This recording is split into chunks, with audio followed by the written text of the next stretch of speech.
Hello students, मैं नीशु कौशिक भागवंती सरस्वती विद्या मंदिर inter college से भौतिक प्रवक्ता। और आज का हमारा टॉपिक है कक्षा 11 के भौतिक विज्ञान के अध्याय 10, जिसका नाम है तरलों के यांत्रिक गुण। और इसमें हम आज जो टॉपिक पढ़ेंगे उसका नाम है तरल स्तंभ के कारण दाब तथा तरल दाब पर गुरुत्व का प्रभाव। यानी कि किसी तरल के भीतर किसी बिंदु पर किसी द्रव स्तंभ के कारण दाब की गणना करेंगे हम, और तरल के अंदर स्थित किसी बिंदु पर पड़ने वाला जो दाब है वो गुरुत्व पर किस प्रकार निर्भर करता है, इस बारे में डिस्कस करेंगे। तो हम इसे डिस्कस करने के लिए एक डायग्राम से शुरुआत करते हैं। हम ये मान लेते हैं कि किसी बर्तन में कोई तरल भरा है।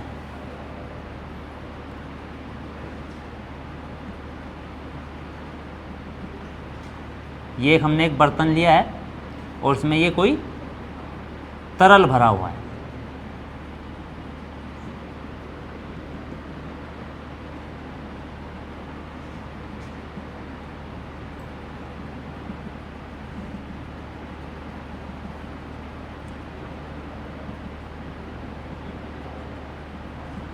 और ये जो तरल इसमें भरा हुआ है ये साम्यावस्था में है। और जब इसके अंदर भरा हुआ ये जो तरल है, अगर ये साम्यावस्था में है तो इस तरल का प्रत्येक आयतन अवयव साम्यावस्था में होगा, चाहे वो किसी भी आकार या आकृति का लिया जाए। इस तरल का घनत्व रो है और इसमें हमने दो बिंदु C और D ये मान लिए हैं, जिनकी ऊर्ध्वाधर ऊंचाई या जिनके बीच की ऊर्ध्वाधर दूरी h है, स्मॉल h ये लिखा है मैंने यहाँ। और हम इस तरल के अंदर एक काल्पनिक बेलन मानते हैं या एक बेलन की कल्पना करते हैं। और वो बेलन कुछ इस प्रकार है कि उसके जो समतल पृष्ठ हैं वो C और D पर पड़ते हैं। यानी कि जो बिंदु C और D हैं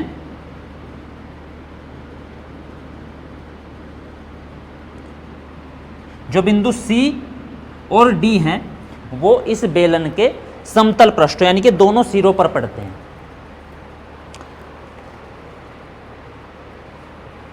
अब इस बेलन के तीन पृष्ठ होंगे, दो तो समतल जिन पर C और D पड़ रहे हैं और एक इसका वक्र पृष्ठ। हमने मान लिया है कि जो समतल पृष्ठ हैं इनमें से प्रत्येक का जो क्षेत्रफल है या अनुप्रस्थ परिच्छेद का क्षेत्रफल है वो A है, ये हमने मान लिया है। तो जो ये काल्पनिक बेलन है इसका भार क्या होगा, सबसे पहले इसकी गणना करेंगे। कल्पित बेलन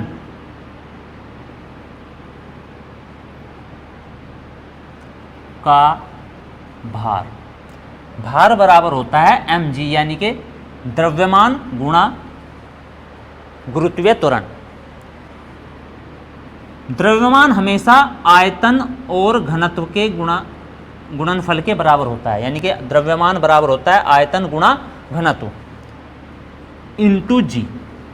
अब इस बेलन का आयतन क्या है, इस बेलन का आयतन होगा A इंटू एच, यानी कि वृत्ताकार आधार का क्षेत्रफल गुणा ऊंचाई। तो यहां लिखेंगे A into H into rho into G, यानी कि AH रो जी, ये इसका भार होगा बेलन का। और इसकी दिशा ऊर्ध्वाधर नीचे की ओर होगी, डाउनवर्ड।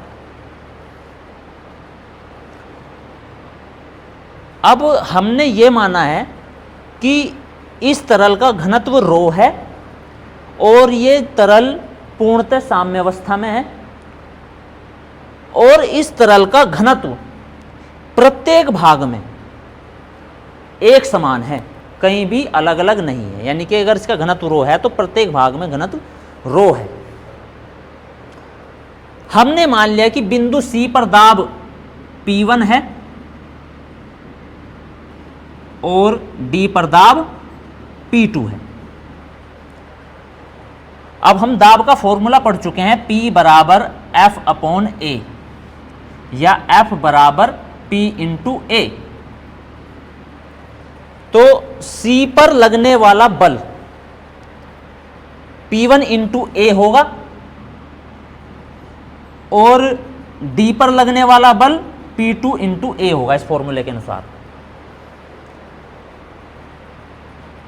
चूंकि बेलन साम्यावस्था में है तो इस पर लगने वाले सभी बल संतुलन में होंगे।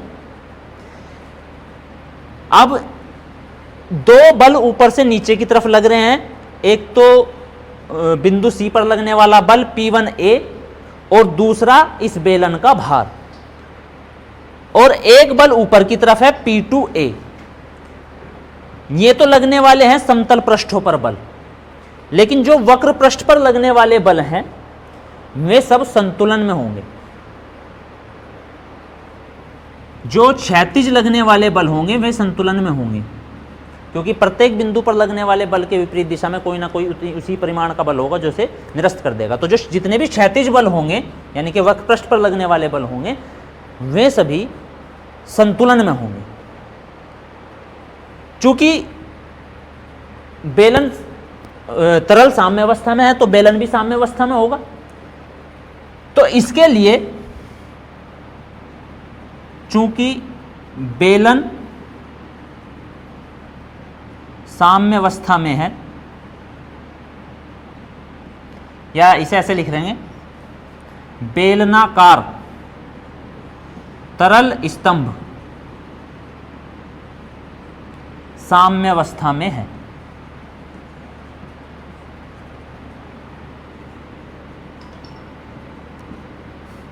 अतः इस पर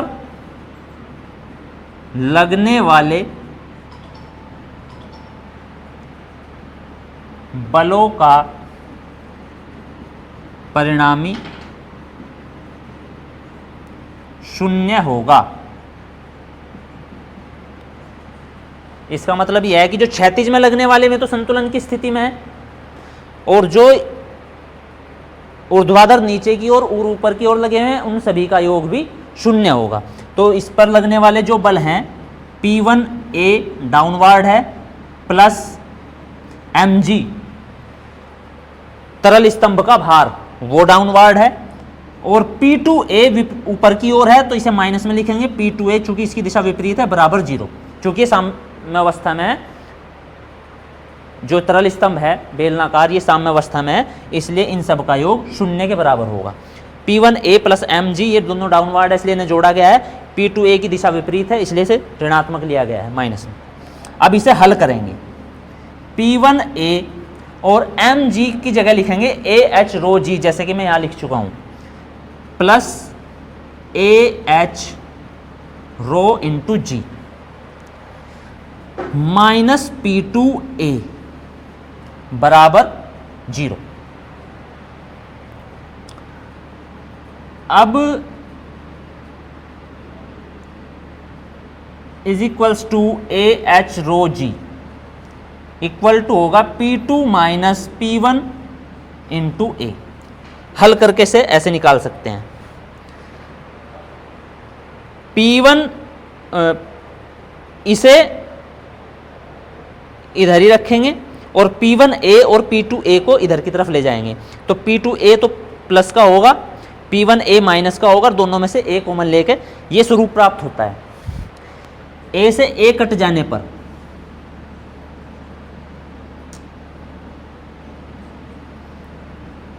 H रो G, ये हमें समीकरण 1 प्राप्त हुआ। अब हम एक स्थिति पर डिस्कस करते हैं,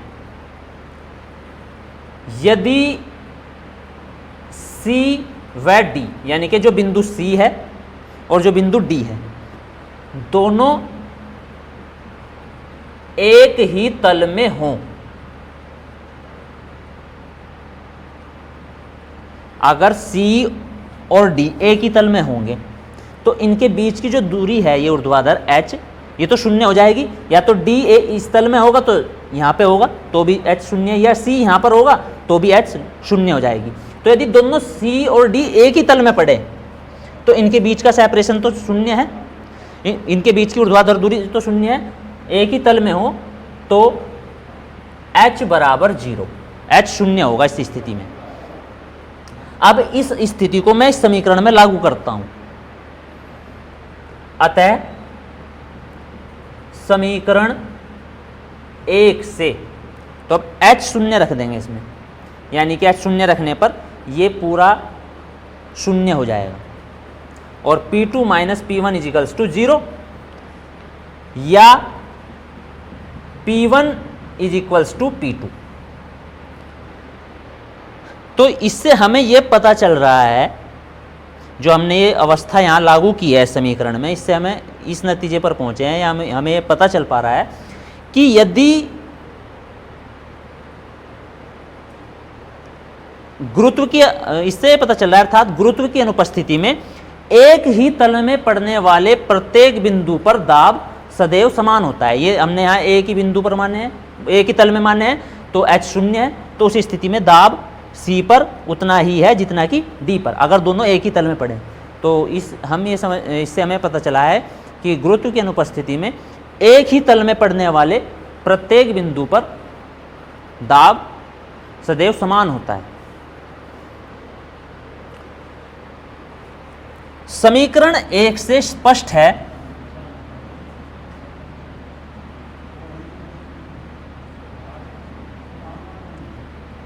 समीकरण 1 से क्या स्पष्ट है कि किसी h ऊंचाई के तरल स्तंभ द्वारा आरोपित दाब P बराबर P2 माइनस P1 बराबर h रो g। समीकरण 1 से यह स्पष्ट है कि किसी h ऊंचाई के तरल स्तंभ के कारण जो दाब होता है वो h into rho into G, यानी कि h रो जी के इक्वल होता है, जहां h उस तरल स्तंभ की ऊंचाई, रो उस तरल का घनत्व और g गुरुत्वीय त्वरण है। इस समीकरण से हमें एक बात और पता चलती है कि किसी तरल में तरल के स्वतंत्र पृष्ठ से, स्वतंत्र पृष्ठ का मतलब किसी भी तरल का ऊपरी पृष्ठ जो वातावरण के या वायुमंडल के संपर्क में है उसे हम स्वतंत्र तल कहते हैं। तो किसी भी तरल के स्वतंत्र पृष्ठ से किसी गहराई पर स्थित बिंदु पर जो दाब होता है वो उस बिंदु की गहराई h, तरल के घनत्व रो और गुरुत्वीय त्वरण g पर निर्भर करता है। तो हमारा यही तो टॉपिक था कि तरल दाब पर गुरुत्व का प्रभाव, कि गुरुत्व कैसे प्रभावित करता है। तो समीकरण 1 से एक तो ये स्पष्ट है कि किसी h ऊंचाई के तरल स्तंभ के कारण जो दाब होता है वो P बराबर P2 माइनस P1 is equals to h rho g होता है, यानी कि उस तरल स्तंभ की ऊंचाई, उस तरल के घनत्व और गुरुत्वीय त्वरण के गुणनफल के इक्वल। अब हमने तो जाना कि तरल के भीतर किसी बिंदु पर दाब तरल के स्वतंत्र तल से उस बिंदु की गहराई, तरल के घनत्व और गुरुत्वीय त्वरण पर निर्भर करता है, इन तीन चीज़ों पर। लेकिन वे क्या चीज़ हैं जिन पर ये निर्भर नहीं करता? एक तो ये जो दाब है किसी तरल के भीतर किसी बिंदु पर, ये द्रव की मात्रा पर निर्भर नहीं करता, बर्तन के आकार या आकृति पर निर्भर नहीं करता, और तीसरा बर्तन की तली के क्षेत्रफल पर भी निर्भर नहीं करता। यानी कि बर्तन की तली के क्षेत्रफल, तरल की मात्रा और बर्तन की आकृति इस पर निर्भर नहीं करता। अगर निर्भर करता है तो इन तीन चीज़ों पर, किसी तरल के स्वतंत्र पृष्ठ से बिंदु की गहराई h और तरल के घनत्व रो और गुरुत्वीय त्वरण g पर निर्भर करता है। अब वायुमंडल के कारण भी एक दाब कार्य करता है। इसलिए अगर हमें किसी तरल के अंदर किसी बिंदु पर दाब ज्ञात करना है तो उसका जो संपूर्ण दाब होगा, कुल दाब जो होगा वो होगा वायुमंडलीय दाब, यानी कि P atmospheric pressure, ATM dot लिखा है मैंने यहाँ, P एटमॉस्फेरिक प्रेशर यानी कि वायुमंडलीय दाब प्लस H रो G, तो कुल दाब ये होगा। तो हमने आज ये टॉपिक समझा कि किसी तरल स्तंभ के कारण दाब, जैसे ये तरल स्तंभ हमने काल्पनिक तरल स्तंभ मानना था, इसके कारण दाब क्या है, या फिर स्वतंत्र पृष्ठ या ऊंचाई गहराई पर स्थित किसी बिंदु पर दाब क्या है, और गुरुत्व कैसे प्रभावित करता है। तो हम इन्हें ये आज टॉपिक समझा।